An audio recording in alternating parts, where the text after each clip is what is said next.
कंपन आचार मेरी का जाता फूल हार में वहाँ धाजन साफ के ऊपर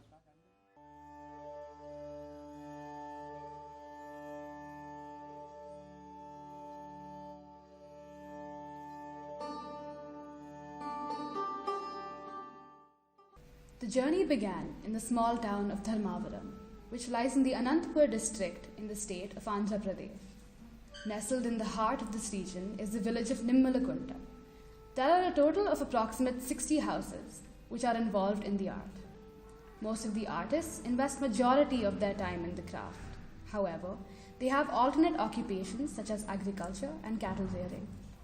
Amongst them, few are considered masters of leather puppetry and are recipients of the National Award of Excellence. These masters and artists are invited across India for exhibitions and workshops to display their skillful work.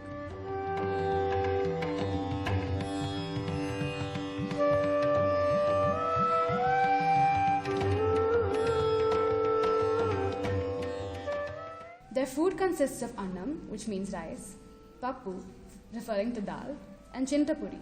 The artists and their family are very welcoming and offer tea and coffee to every guest in true Indian fashion.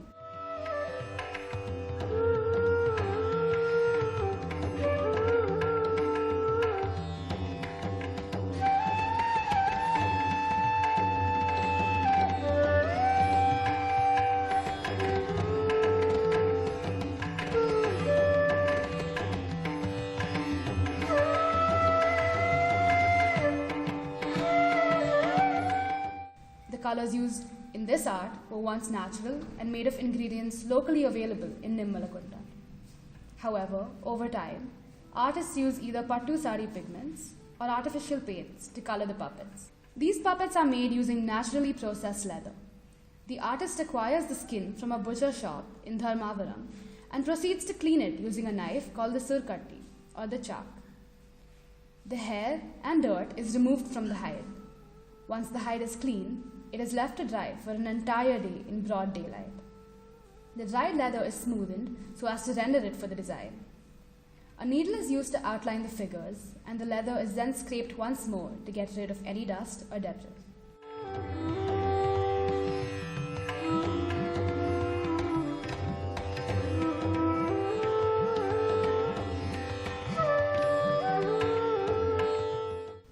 The artist uses a rekini, a bamboo stick, and burns the tip to get precise line work.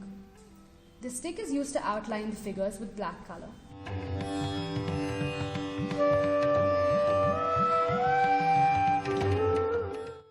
Once the outline is dry, the artist uses various types of punches, called chirnam, to create incisions and perforations for the light to pass through.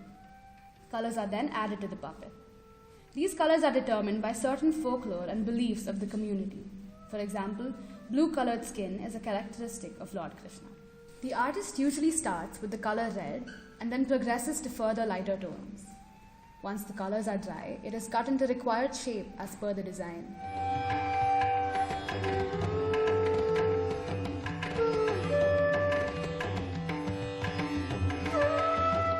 Along with changing times, artists have tried to adapt their craft to accommodate certain commercial utility products such as lampshades, doors, and wall hangings, wall clocks, door frames, window panels, and jewelry.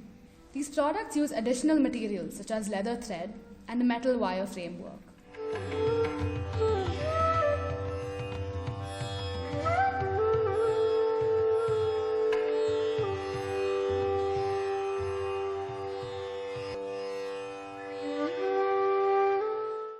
The Tholu Bommalata shows traditionally take place during the 9 nights of Shivratri outside the temples dedicated to Shiva, the patron of this art.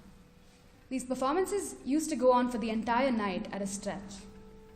The duration of the show has been adapted to modernity, and a complete show lasts around 2 hours. The performance is divided into different segments: introduction, main story, and comedy skits.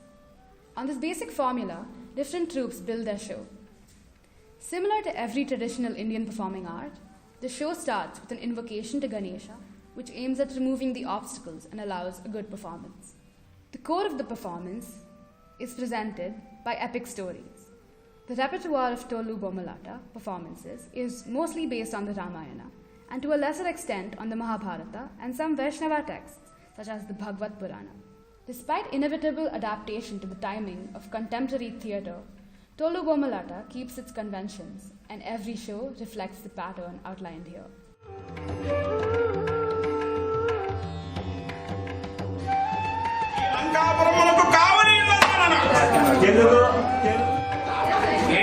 Hindi में बोलना तो होता है English में बोलना ఈ లంకాపురమునకు కావలి ఉన్నాను